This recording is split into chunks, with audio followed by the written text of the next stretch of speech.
పేరు పేరున నమస్కారాలు. వేదిక మీద ఉన్న పెద్దలు, వేదిక ముందున్న అక్కా చెల్లెళ్లకు, పాత్రికేయ మిత్రులకు అందరికీ నమస్కారం. ఆలస్యంగా వచ్చినందుకు మీరందరూ క్షమించమని అడుగుతా ఉన్నాం. ఎందుకంటే ఈరే హాల్లో కూడా ఇట్లాంటి కార్యక్రమమే ఉంది. అక్కడ అది చూసుకొని వచ్చేటప్పటికి ఆలస్యం జరిగింది. 2014-19 మధ్యకాలంలో రాయదుర్గం పట్టణంలో మౌలిక సదుపాయాల కల్పనకు మనం ప్రత్యేక శ్రద్ధ తీసుకున్నాం. చంద్రబాబు నాయుడు సారి ఆశీస్సులు ఉండడం వల్ల, ముఖ్యంగా రాయదుర్గం వ్యాపారస్తులు సహకరించడం వల్ల మెయిన్ రోడ్డు వెడల్పు చేశాం. దానికనే చాలా మంది చెప్తా ఉంటారు, రాయదుర్గాన్ని ఎట్లా చూస్తామంటే కాలువ శ్రీనివాసుల కంటే ముందు, కాలువ శ్రీనివాసుల తర్వాత రాయదుర్గం అని చెప్పుకునే విధంగా రాయదుర్గం పట్టణాన్ని మనము అభివృద్ధి చేస్తా ఉన్నాం. ప్రధాన రహదారి విస్తరించడం అంటే ఆషామాషి కాదు. చాలా మంది రాజకీయ నాయకులు భయపడ్డారు, ఓట్లు పోతాయి, వ్యతిరేకత వస్తుందని నాకు కూడా సలహాలు ఇచ్చారు. కానీ ఒక మంచి పని చేసినప్పుడు, 10 మందికి ఉపయోగపడే పని అయినప్పుడు, ఒకరిద్దరు ఇబ్బంది పడినా పర్వాలేదనే ఉద్దేశంతో ఆ రోజు మెయిన్ రోడ్డు విస్తరణకు పూనుకున్నాం. నేను ఆశించిన దానికంటే ఎక్కువ సహకారం నాకు వ్యాపారస్తుల నుంచి లభించింది. దానివల్లనే ₹1 నష్టపరిహారం ఇవ్వకోకుండా మెయిన్ రోడ్డును మనం వెడల్పు చేసుకోగలిగినాం.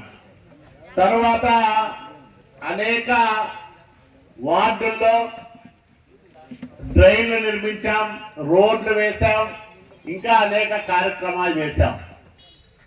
అయినా రాయదుర్గం నియోజకవర్గ ప్రజలు 19లో నన్ను ఓడించిన, రాయదుర్గం పట్టణ ప్రజలు మాత్రం గెలిపించారు.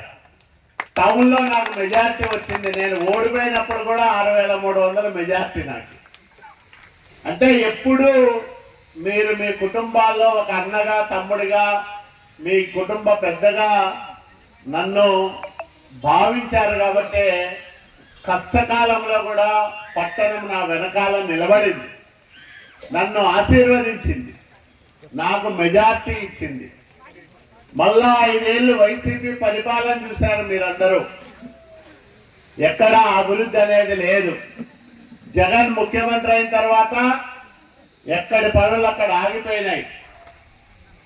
ఏమాత్రము ప్రజల అవసరాలు పట్టించుకోలే వాళ్ళు.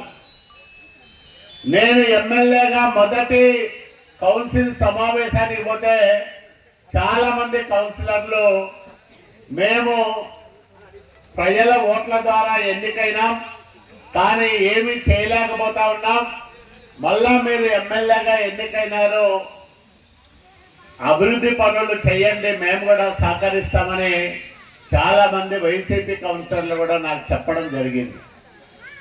నేను ఒకటే మాట ఇచ్చా, నన్ను ఎంతో నమ్మి నా మీద విశ్వాసం ఉంచి ఎవరికి ఇవ్వనంత మెజార్టీ, 16,000 ఓట్ల మెజార్టీ ఒక్క రాయదుర్గమే ఇచ్చిందంటే వాళ్లకు ఎన్ని జన్మలెత్తి సేవ చేసినా తీర్చుకోలేనంత రుణం నా నెత్తిన పెట్టినారు. కాబట్టి దాన్ని దించుకోవాలంటే అభివృద్ధి కార్యక్రమాలు చేయాలా, వాళ్ళ అభిమానాన్ని ఇంకా ఇంకా గొప్పగా పొందాలనే ఆశతో మనం ప్రయత్నాలు చేస్తూ వచ్చాం. మొదట ఒక 3 కోట్లు తీసుకొచ్చాం. మళ్ళా కొంత 15వ ఆర్థిక సంఘం నిధులు వచ్చాయి. మళ్ళా మంత్రి గారి దగ్గర పోతే అమరావతిలో దాదాపు 45 నుంచి 50,000 కోట్ల రూపాయల పనులు జరుగుతూ ఉన్నాయి. అక్కడ పనులు చేసిన కాంట్రాక్టర్లు కొంత బ్యాంకుల్లో అప్పులు తీసుకొచ్చి కొన్ని పట్టణాల్లో డ్రైన్లు, రోడ్లు నిర్మించే పని చేసేదానికి మన పురపాలక శాఖ మంత్రి నారాయణ గారు ఒప్పించినారు.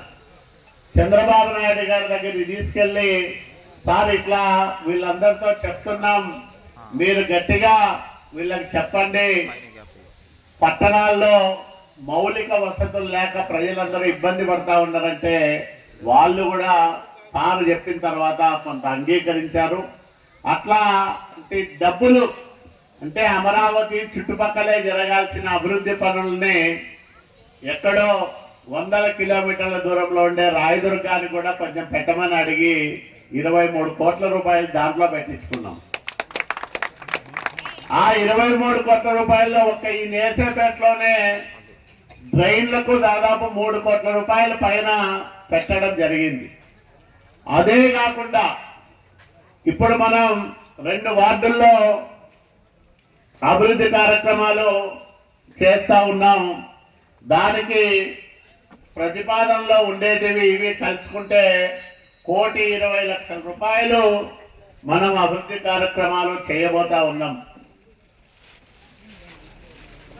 6వ వార్డులోను, 8వ వార్డులోను, 10వ వార్డులోను ఈరోజు 27,65,000 రూపాయలు విలువ చేసే 2 రోడ్ల నిర్మాణానికి భూమి పూజ చేస్తా ఉన్నాం.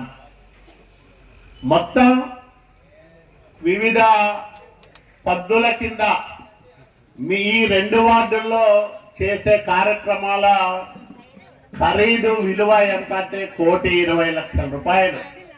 8వ వార్డు, 10వ వార్డు, నేను కాపురం ఉండే 7వ వార్డు కంటే 8వ వార్డుకి ఎక్కువ ఇస్తా ఉన్నా. తల్లి మీరంతా గమనించాలా, అవునా కాదా?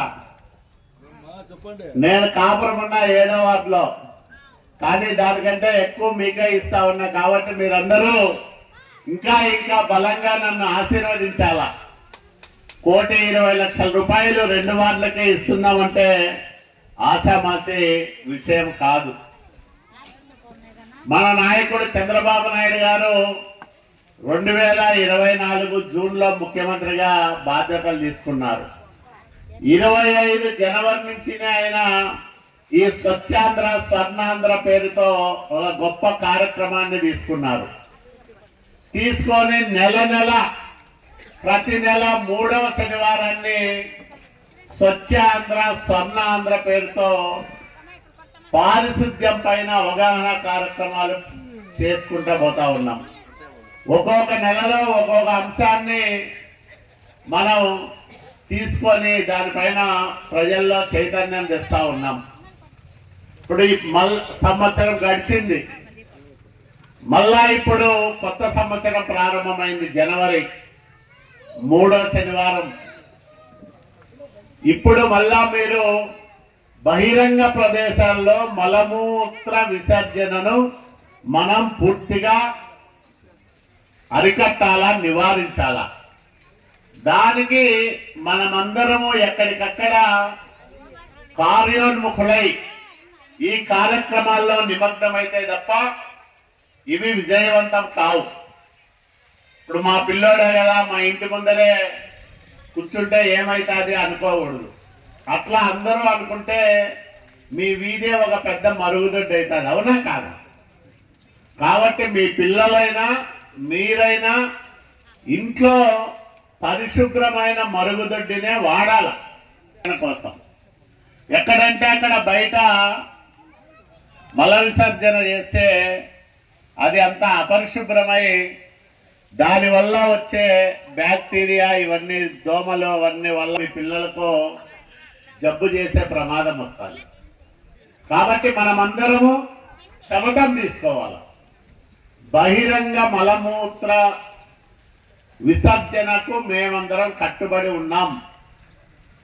అట్లాగే విసర్జన చేయకోకుండా మనం ఎక్కడికక్కడ నివారించుకోవడానికి ఎవరికి వాళ్ళు నిర్ణయం తీసుకోవాల్సిన ఉంది. బహిరంగ ప్రదేశాల్లో మలమూత్ర విసర్జన చేయరాదు. దీనికి మనమందరం కట్టుబడి ఉండాలా.